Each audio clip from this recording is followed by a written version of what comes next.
Hello guys, good afternoon. Day off namin ngayon, Tuesday. So samahan niyo akong mag-ayos ng ref. Thank you.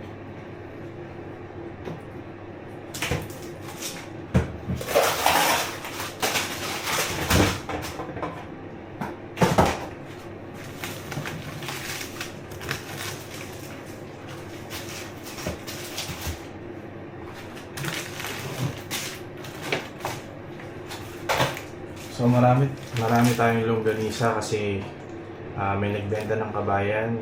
Balak sana namin ibenta to pero hindi namin ginawa or nagawa dahil wala kaming oras. So kami nilang nakaubos.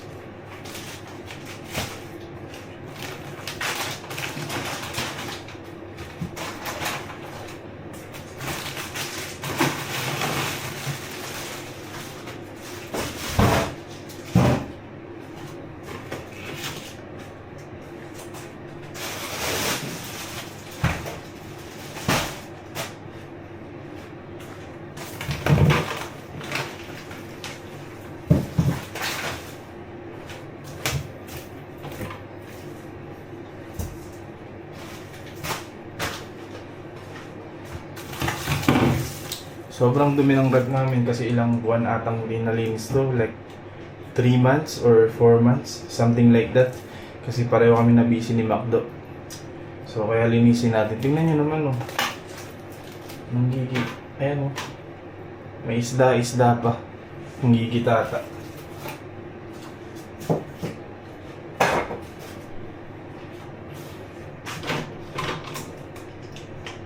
Tanggalin natin to. Puro yelo naman.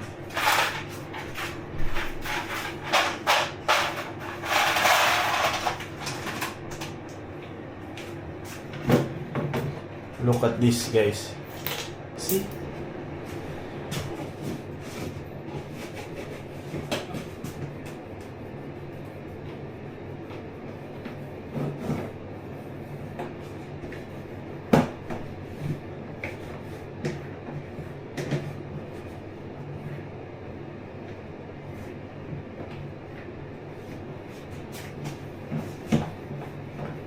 Sobrang dumi.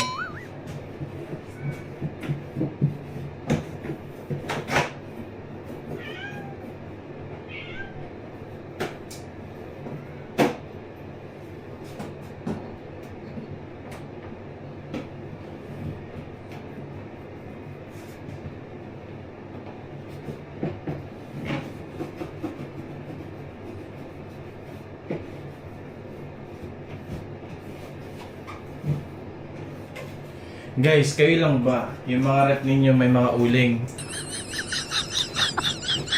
Comment down below kung para saan yun. Kasi wala kami nun. Kami lang. Kayo lang meron.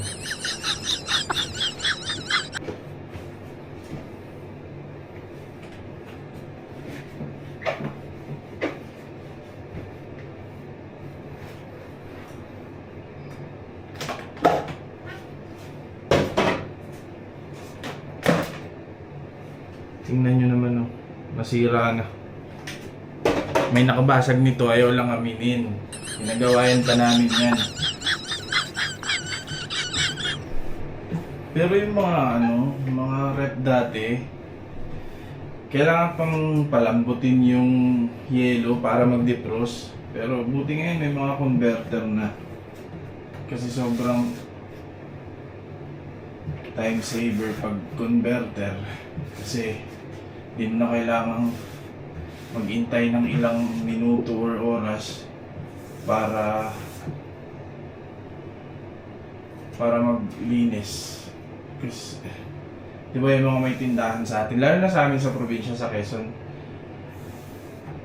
pag pag bumibili kaming yelo, pabili po, may yelo po kayo, ay nagdi-defrost ako eh.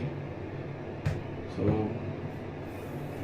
malambot pa kasi nag-defrost ako, di ba? Pero pag ganito yung mga rep ninyo, though lahat naman na halos ng rep si Piñas ganito na. Tapos na tayo maghugas guys, so ibabalik ko na para matapos na tayo. Kung hindi ko day off, hindi ko talaga lilinisin to. What? Or mali-mali, kung hindi ako sinipag, hindi ko talaga lilinisin.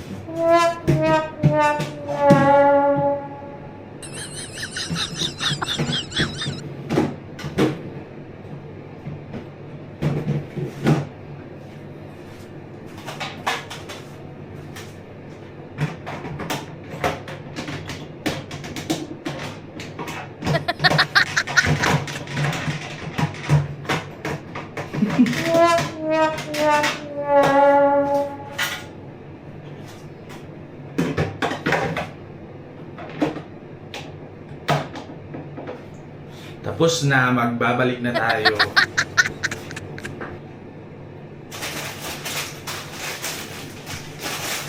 Ang tagal na nito sa rep namin. Hindi nagagamit. Paano may mga tamad kumain ng gulay dyan? Ito naman guys, ito yung santol. Galing pa to nung nagbakasyon kami. Nung nakaraan, nung namatay yung tatay ni Macdo. Dala pa namin to. Pabaon ni tatay.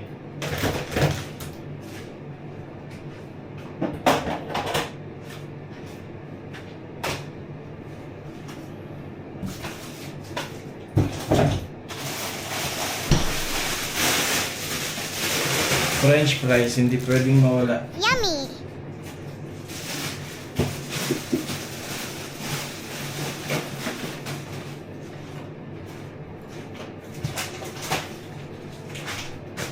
Hotdog.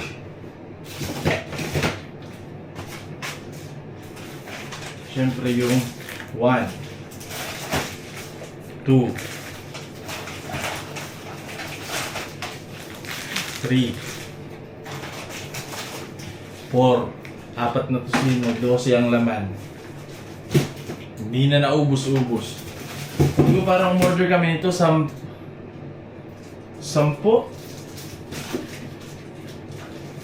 Sampung order ata ito last time. Well, mura lang naman. Then, chicken.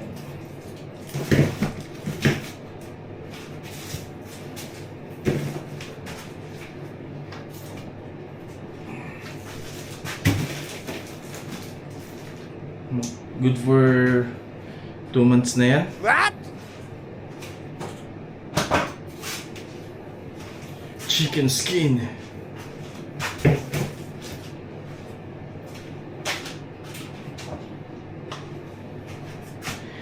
Two kilos na tuna binili namin kanina. Beef, pampataas ng uric acid. Nuggets.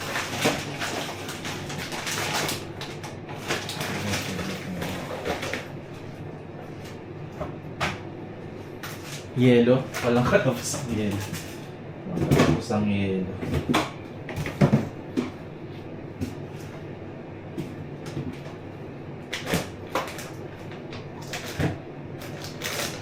Ano na? Okay. Hot dogs.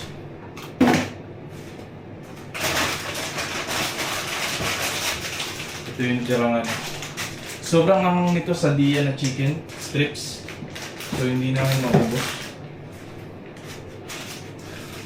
Not broken. Natusig. So ayan na guys ang ating left freezer. Tingnan nyo guys.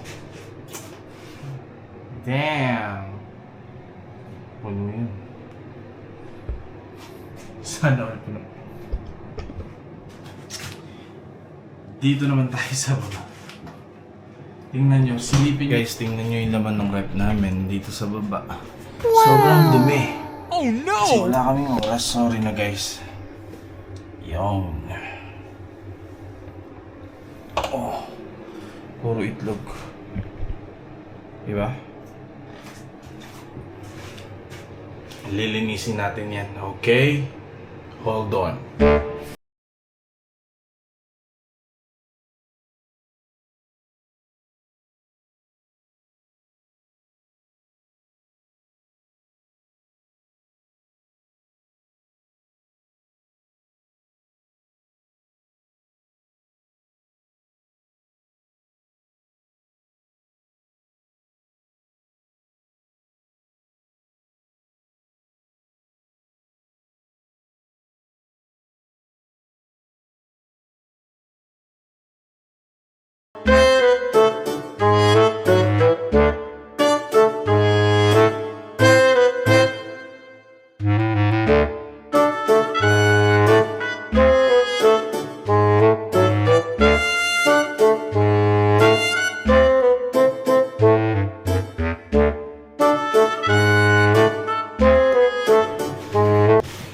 Tapos na tayo sa unang yugto. Dito na tayo. Dito na. So ito talaga guys, sobrang dumi. Si Macdo lang naman kasi ang naglilinis nito eh, hindi na rin siya nakakapaglinis kasi nga pagod sa trabaho naman. Bukod sa pagod sa trabaho eh nagpapakitang tao lang ako minsan. Tulad ngayon, kung di ko day off or kung di ako sinipag, hindi ako maglilinis nito. Yung isa. Oh, look at this. Oh my God.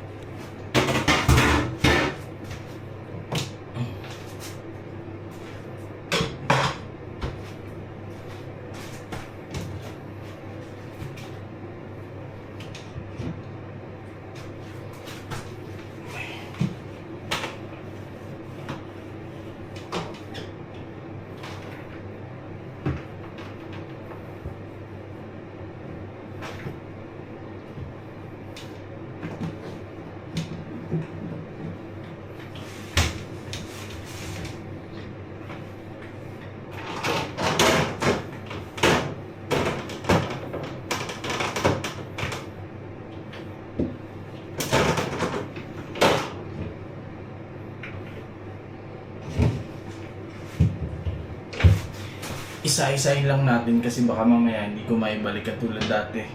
So nahirapan akong ibalik. Ito mo, iniipis yung ref namin. Ewan ko kung bakit. It's done! So refill na ako ng mga pinamili namin sa Carrefour kanina. Babalikan ko kayo tayo. So meron tayo ditong talong, 2 piraso. Tingnan nyo naman guys. Ano to? 450. Kayo na lang mag-compute. 4.50 Real times 16 equals, yun na yung sagot. Tingnan nyo naman. Oh my God. Talong pa lang. Ulam na. Alright. Tapos, meron tayo ditong 1.130 grams, 1 kilo and 130 grams na carrots. So, 6.20 reals. Kaya na lang din mag-compute. Nalaglag yung carrots ko. Alright. Mabilisan lang to guys. Ako'y napapagod na.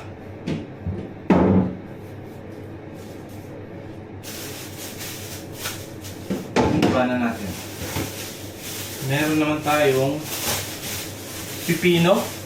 So, yung pipino natin, 1 kilo and 296 grams. Tapos 3.55 reals lang siya.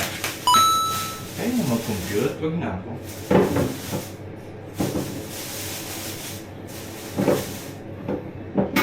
Sipag-sipagan plus grocery haul. Pero yung grocery haul namin pang gulay lang. Ngayon, may patatas tayo dito. 1 kg and 452 grams. So 4.25 reals. 4.35 reals. Compute nyo na lang. Huwag na ako ha. So pero medyo madumi to. Okay naman. Lilinisin na lang ulit.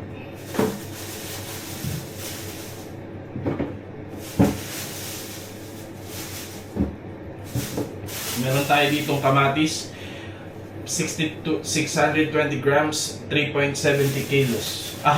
Reals. Kamatis dito natin ilagay ng bilis tumabulok eh.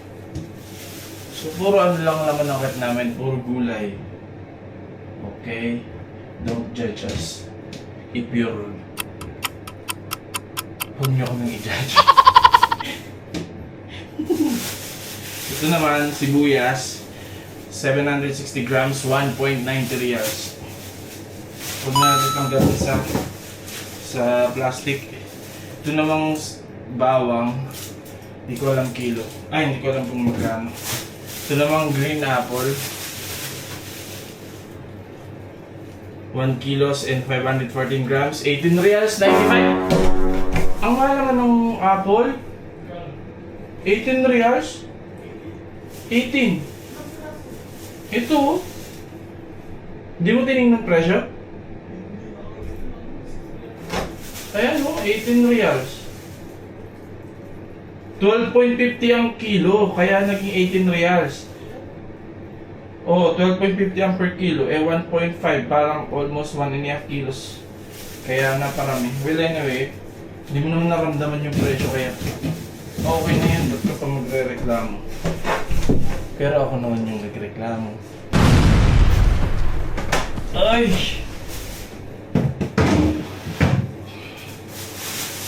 Alright! Tapos na ako, so iayos ko lang yung rep tapos ipakita ko sa inyo yung final look. So ito na guys ang ating final look. Final look ng rep natin. So yan. Sa unang layer, walang laman syempre. Bakit natin lalamnan? Eh, hindi naman tayo nagluluto. Sa pangalawang layer, meron tayo dyang cream cheese. Pangatlong layer, actually bahay kubo version to ng refrigerator. Tapos, ayan. That's it. Yan lang. Walang ka pressure. Hindi ko na inano sa inyo kung paano ibalik. Kasi yung mga binabalikan, hindi na dapat i-announce. Di ba? So, yan. So, thank you guys. Pinagpawisan ako. Tingnan nyo yung noo ko. Thank you so much sa pagsama sa vlog ko. Bye!